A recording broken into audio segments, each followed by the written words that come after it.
돌과 쇠붙이와 또 나무로 우상을 만들어서 그것으로 자신의 삶을 이어가던 이 데라는 어느 정도 그럭저럭 인생의 삶을 잘 살고 있었습니다. 그에게는 아들이 3명 있었지요. 장남 하란과 둘째 아브람과 셋째 나홀, 또한 손자, 손녀가 있어 3명이나 있어서 데라는 나름대로 행복하게 살았습니다. 그러던 이 데라 가정에 큰 어려움이 다가오지요. 그것은 기대하고 믿었던 장남이 아비인 나를 놔두고 먼저 세상을 떠난 거예요. 그래서 데라는 서둘러서 둘째 아들 아브람과 셋째 나홀을 서둘러서 결혼을 시킵니다. 장가를 보냈지요. 그래서 그들이 행복한 가정을 이루기를 바라고 있었지만 또한 뜻하지 않는 일이 아브람 가정에 생깁니다. 그것은 결혼하여서 부모가 되기를 바랐던 아브람이 자녀를 가질 수 없는 그런 생이 되었다는 거죠. 데라는 참으로 절망이, 그리고 너무나 큰 슬픔이, 그리고 주변에서 바라보는 사람들의 시선에 큰 한숨을 치며 답답하게 인생을 살고 있었습니다. 그러던 데라에게 하나님의 말씀이 임합니다. 하나님께서 말씀하십니다. 데라야, 너가 살고 있는 본토 친척 아비 집을 떠나 내가 지시하는 가나안으로 떠나라. 그 말에 데라는 자신의 삶을, 모든 것을 떠나서 하나님이 계시고 하나님의 약속이 있고 하나님이 눈여겨보시고 하나님이 계시는 하나님의 품인 가나안으로 가기를 결심합니다. 그래서 잉태하지 못한 자부 사레와 또 아브람과 또한 장남의 아들인 롯, 그리고 데라 4사람은 가나안으로 향하기로 결심합니다. 그리고 떠납니다. 그 가는 길 도중에, 가나안 가는 도중에 중간에 머무른 도시가 있었는데 그곳이 바로 하란입니다. 하란이라는 도시는 어떤 도시냐면 문화가 발달하고 교통의 요충지고 풍성한 도시입니다. 그리고 그곳은 태양과 달 같은 신을 섬기는 곳인데 하란에 이르러서 이 데라가 마음에 요동이 오지요. 분명히 그는 가나안을 목전에 두고 떠나기로 하였는데 하란이 너무 좋은 거예요. 그곳 삶이 풍성하고 좋은 거예요. 그리고 옛날 버릇이 생깁니다. 그는 우상을 만들었던 전적이 있고 그것으로 돈을 벌었기 때문에 이곳 사람들에게도 우상 일을 한다면, 판다면 충분히 잘 먹고 잘 살 수 있겠다는 생각이 듭니다. 그래서 그곳에서 안주하기 시작합니다. 그곳에 머물기 시작하지요.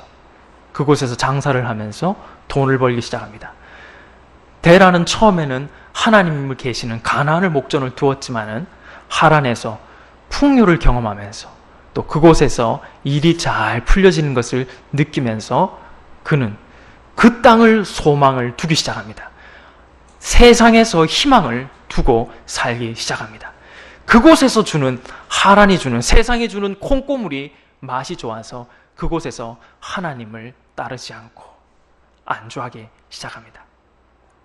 마치 가룟 유다가 은 30에 예수님을 판 것처럼 메시아를, 하나님의 아들을 그까짓 은 30에 팔아버린, 은 30이 가치 있다고 여기면 던 그 가룟 유다 같은 인생길을 데라가 걷기 시작합니다. 그때가 데라의 나이가 145세입니다. 가나안에 가야 할 데라가 하란에 머물자 하나님은 촛대를 옮기시지요. 하나님은 데라가 지체함에 하나님께로 갈 생각이 없음을 보시고 그 촛대를 아들인 아브람에게 옮기십니다. 하나님께서 아브람에게 뭐라고 말씀하셨습니까? 오늘 우리가 읽은 성경 1절, 2절, 3절입니다. 여호와께서 아브람에게 이르시되 너는 너의 고향과 친척과 아버지의 집을 떠나 내가 내게 보여줄 땅으로 가라. 내가 너로 큰 민족을 이루고 내게 복을 주어 내 이름을 창대하게 하리니 너는 복이 될지라. 너를 축복하는 자에게는 내가 복을 내리고 너를 저주하는 자에게는 내가 저주하리니 땅의 모든 족속이 너로 말미암아 복을 얻을 것이라 하신지라. 하나님의 말씀이 아브라함에게 임했어요. 아브라함도 충분히 아빠와 함께, 아버지와 함께 그곳에 살 수 있음에도 불구하고 아브라함은 어떤 생각이 들었냐면, 나는 어차피 안 되는 인생이야. 가정을 가졌지만 내 뜻대로 되지 않았어.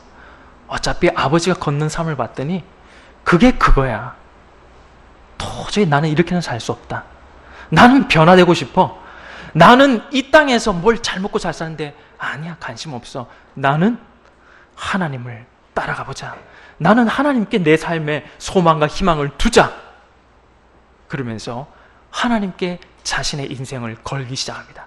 그는 하나님께 자신의 모든 미래를 맡기기로 합니다. 하나님께 희망과 소망을 두며 하나님을 붙잡기 시작하죠. 그 내용이 4절입니다. 같이 한번 읽어볼까요? 시작.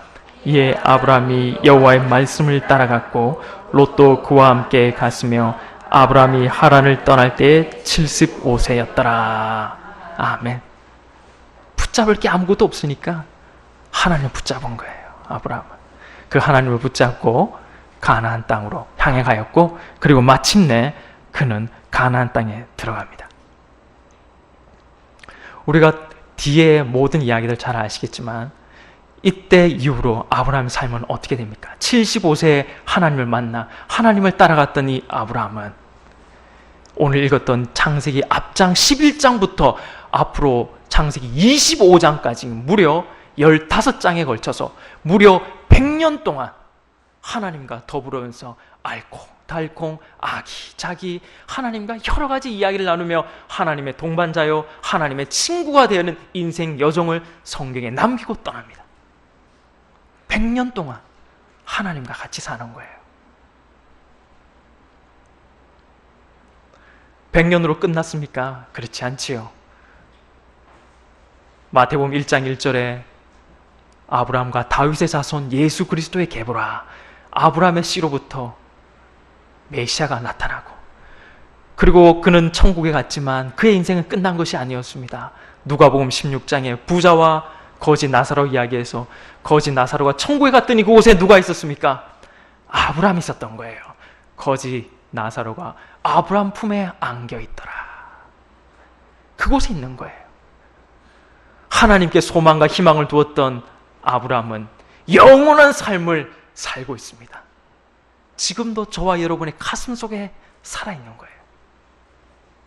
그러나 그의 아비 데라는 어떻게 했습니까? 145세에 하란에 와서 60년 동안 살았는데 그의 인생은 어디로 갔습니까? 저 생각은 그도 많은 인생의 족적을 남겼을 거예요. 많은 이야기들을 그의 다이어리 수첩에 빼곡히 적었을 것입니다. 그러나 하나님께서 60년 동안 하란에 산 데라의 인생을 찢어버리신 거예요. 찢어버리시고 성경에 한 절 남겨놨습니다. 데라는 205세에 하란에서 죽었더라. 60년 산 인생이 하나님 찢어버린 거예요. 가치 없다는 거예요. 그곳에서 그게 좋아서 그거 붙잡고 살았던 데라의 인생을 하나님은 별 볼 일 없는 인생으로 만들어버리셨습니다. 저와 여러분 인생길을 걸으면서 누구를 바라보고 누구 붙잡고 어디에 소망을 두고 사시겠습니까? 우리 하나님께 소망을 두고 사시기를 바랍니다. 오늘 우리가 읽었던 이 창세기 12장엔 그렇게 따라 나섰던 아브라함이 큰 어려움을 만나는 내용을 담고 있습니다. 아브라함이 가나안에 왔는데 모든 일이 잘 풀리고 형통할 줄 알았는데 큰 어려움이 온 거예요. 하나님께 희망과 소망을 두고 나갔던 그의 삶에 어떤 어려움이 왔느냐? 오늘 우리가 읽은 성경 10절 말씀 아브라함이 만났던 어려움이 무엇인지 같이 한번 읽어볼까요? 시작. 그 땅에 기근이 들었으므로, 그까지. 아브라함이 가나안 땅에 살고 하나님께서 나타나셔서 아브라함에게 이 땅을 너에게 줄게라는 약속도 주셨는데 그 땅에 어려움이 온 거예요. 그 어려움이 오자 아브라함은 어떤 결정을 내립니까? 기근이 왔을 때 아브라함이 어떤 결정을 내리냐? 오늘 10절 다시 한번 처음부터 한번 읽어볼까요? 시작. 그 땅에 기근이 들었으므로 아브라함이 애굽에 거류하려고 그리로 내려갔으니 이는 그 땅에 기근이 심하였음이라. 아멘. 아브라함이 머물고 있던 하나님 주시겠다는 이 가나안 땅에 기근이 들이니까 아브라함이 내린 결정이 애굽에 내려가는 거예요. 나일강의 풍족한 땅이 있는 그곳에 가려고 하는 것입니다. 그런데 여러분, 왜 이것이 하나님이 좋게 보지 않았고 왜 이것이 아브라함의 실수가 되었습니까? 왜 아브라함이 살고 있는 땅에 어려움이 와서 이웃 동네로, 이웃 마을로, 애굽으로 가는 것을 왜 하나님은 안 좋게 보셨을까요? 왜 그랬을까요? 여러 가지 이유가 있겠지만 첫 번째는 왜 아브라함이 기근을 만났을 때 애굽에 가는 것을 하나님이 안 좋게 여겼냐면, 여러분, 기근을 만났을 때 아브라함이 뭐 했습니까? 오늘 성경에 뭐 했습니까? 애굽에 간 거예요. 가면 안 되죠, 여러분. 가기 전에 뭐 해야 됩니까? 하나님께 물어봐야죠. 하나님께, 하나님 내가 어려움 만났습니까? 만났습니다. 어떻게 하면 좋겠습니까? 물어봤어야죠. 아브라함 안 물어본 거예요. 성경 보십시오. 10절에 그 땅에 기근이 들었으므로 아브라함이 애굽에 거류하려고 그리로 내려갔으니, 물어봤다는 말이 없어요. 하나님께 물어보지 않고 결정한 거예요. 그랬으니 어려움 만난 거예요. 나중에 가서 하나님께 기도하지 않은 거예요. 하나님께 물어보지 않고 결정 내려서 일을 진행하다 보니까 뒤에 가서 부인을 빼앗길 뻔한 어려움 만남이지 않습니까? 또 아브라함이 왜 애굽에 가는 게 잘못되었냐? 왜 잘못되었냐? 하나님께서 하신 말씀이 있습니다. 오늘 기근 만나기 전에 어떤 말씀을 주셨냐? 7절 말씀 같이 한번 읽어볼까요? 7절 시작. 여호와께서 아브라함에게 나타나 이르시되 내가 이 땅을 내 자손에게 주리라 하신지라. 그까지. 예. 하나님께서 아브라함에 나타나셔서 하신 말씀이 가나안 땅 주겠다고 말씀을 하셨습니다. 그런데 오늘 아브라함이 기근을 만나자 그 땅을 버리고 이집트로 떠나는 거예요. 이것이 하나님 보시기 좋지 않았던 겁니다. 이것을 저는 이렇게 말하고 싶습니다. 하나님께서 이렇게 말씀하신 것을 아브라함은 어떻게 했느냐? 하나님의 말씀을 등을 돌렸다는 거예요. 하나님의 말씀에 아브라함은 등을 돌렸습니다. 그건 나와 상관없습니다. 하나님의 약속에 나는 상관없습니다. 하나님의 약속에 등을 돌리고 행동을 했다는 거예요. 하나님 말씀에 등을 돌리면 우리는 어떻게 되는지 오늘 성경에서 한번 보도록 하겠습니다. 말씀에 등을 돌리면 우리는 어떻게 되느냐? 11절 12절 말씀입니다. 제가 읽어보겠습니다. 제가 읽어보겠습니다. 아브라함이 그가 애굽에 가까이 이르렀을 때에 그의 아내 사레에게 말하되 내가 알기에 그대는 아리따운 여인이라. 애굽 사람이 그대를 볼 때 이르기를 이는 그의 아내라 하여 나는 죽이고 그대는 살리리니. 아브라함이 하나님 말씀 등을 돌리자 어떤 모습으로 지금 변하느냐? 여러분, 여기서 아브라함이 뭐 합니까? 두려운 거예요. 두려운 거예요. 아브라함이 가나안 땅에 올 때 아무것도 모르고 하나님 말씀 붙잡고 나아갈 때는 두렵지 않았습니다. 그곳에 뭐가 일어날지도 모르지만은 가나안 왔어요. 그러나 하나님 말씀을 등을 돌리고 애굽 땅에 갈 때는 어떻습니까? 두려운 거예요. 부인 빼앗길까 봐 두려운 거예요. 하나님 말씀을 등을 돌리면 우리는 두려움에 사로잡힙니다. 앞날이 두려운 거예요. 염려 걱정되는 거예요. 건강이, 자녀가, 미래가 다 두려운 거예요. 말씀을 등지면 제일 먼저 찾아오는 게 두려움입니다. 두려움. 또 하나님 말씀을 등지니까 아브라함에게 어떤 일이 일어났느냐? 13절 말씀입니다. 전반절에요. 제가 읽어볼게요. 원하건대 그대는 이 아브라함의 아내죠. 그대는 나의 누이라 하라. 부인 보고 당신은 나의 여동생이라 하라. 이런 말을 합니다. 이것은 우리가 하나님 말씀을 등지면 어떻게 되느냐? 하나님 말씀을 등지면 우리는 거짓에 사로잡히게 됩니다. 거짓에. 진리와는 먼 거예요.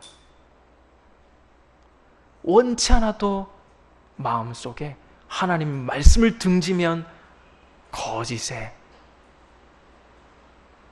사로잡히게 말게 됩니다. 어떻게 이런 말을 할 수 있습니까? 왜 이런 말을 하게 됐습니까? 하나님 말씀 등지니까 아브라함 변한 거예요.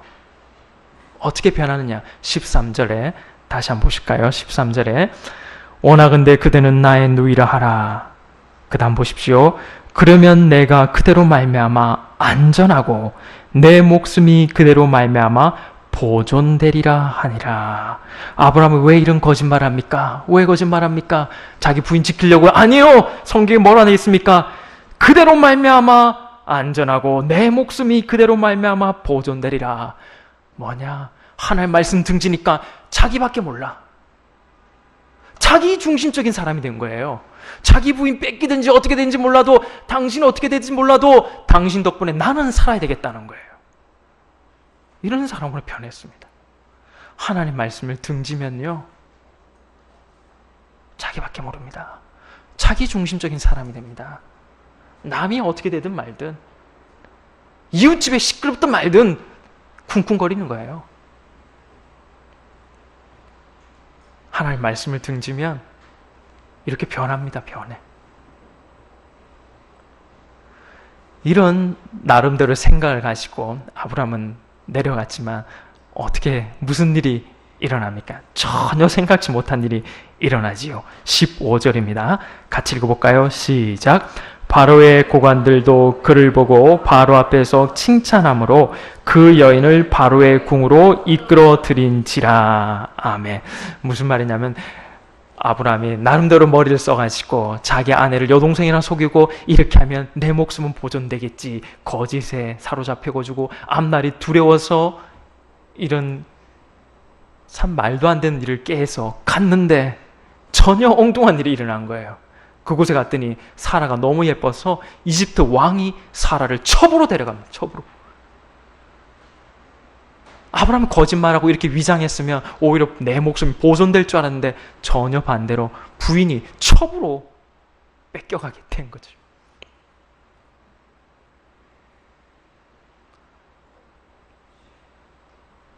이런 큰 위기를 만난 아브라함 삶 가운데 이런 장면들을 보고 계셨던 분이 계셨습니다.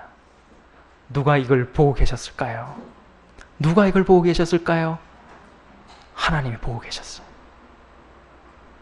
하나님께서 이 아브라함의 위기 가운데 개입하십니다.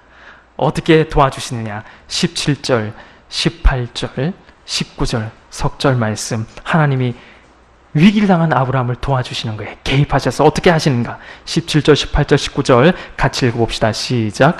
여호와께서 아브라함의 아내 사레의 일로 바로와 그 집에 큰 재앙을 내리신지라.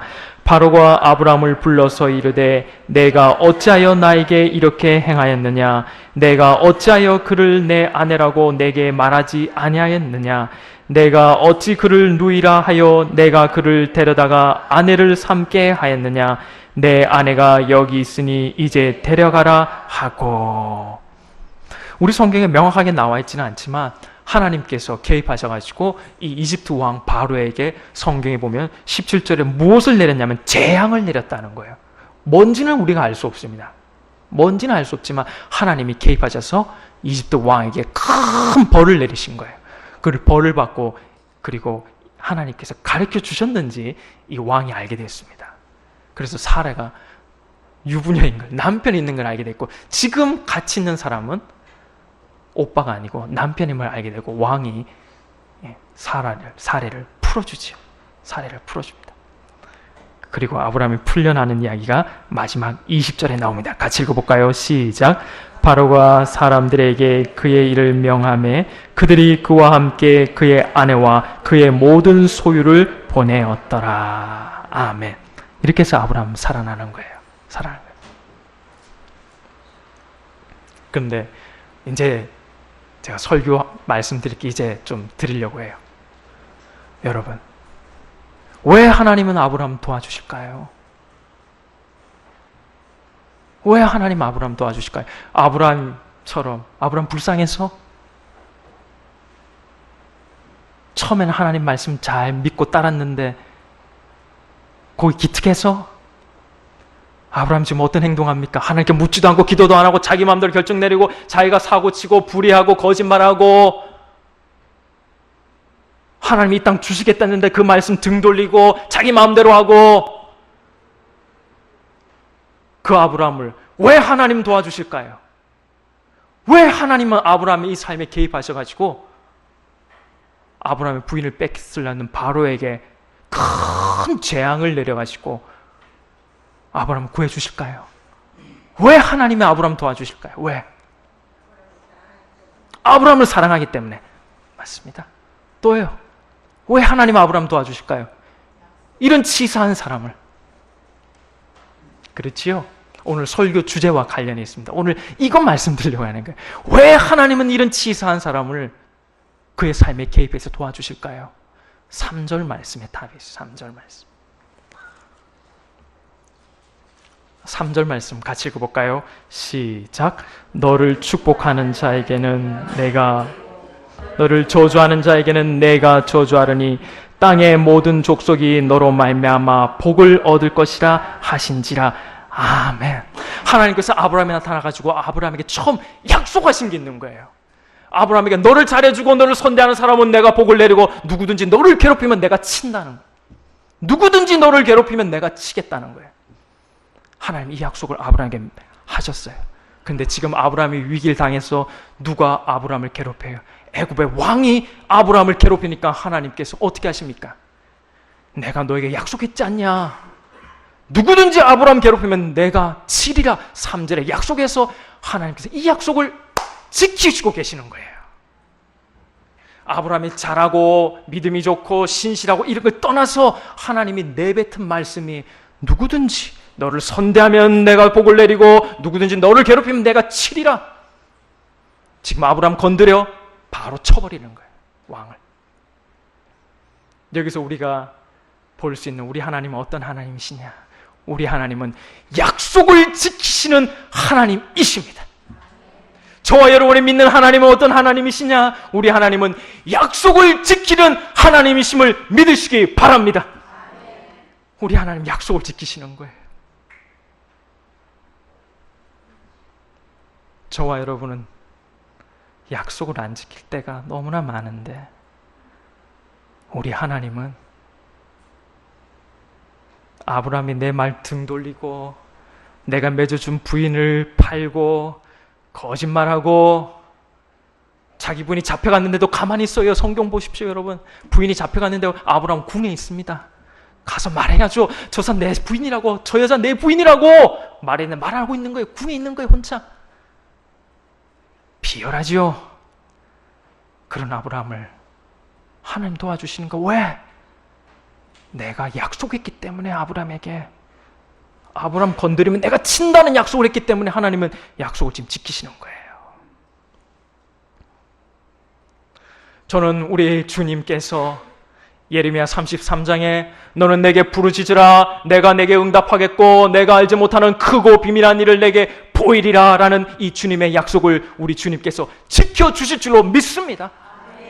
우리 주님께서 시편 81편에 내 입을 넓게 열라 내가 채우리라 라는 이 주님의 약속을 우리 주님께서 지켜주실 줄로 믿습니다. 우리 주님께서 마태복음 6장에 너는 먼저 그의 나라와 그의 의를 구하라 그리하면 이 모든 것은 너에게 더해 주시리라 라는 주님의 약속을 우리 주님께서 지켜주실 줄로 믿습니다.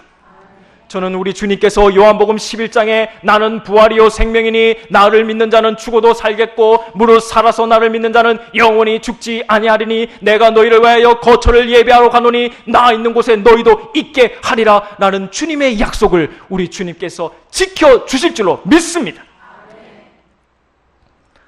말씀을 정리하겠습니다. 우리가 믿는 하나님은 약속을 지키시는 하나님이십니다. 그분의 말씀은 어제나 오늘이나 영원토록 동일하시며 하신 말씀을 반드시 지키시는 신실하신 분이 우리가 믿는 하나님이십니다. 약속을 지켜주시는 하나님을 의지하며 사는 저와 여러분 되시기를 바랍니다. 아멘. 기도하겠습니다. 하나님 아버지, 아브라함의 실수를 통하여 하나님의 뜻을 살펴보았습니다. 더욱 주님을 신뢰하며 의지하며 살게 하옵소서. 예수님의 이름으로 기도하옵나이다. 아멘.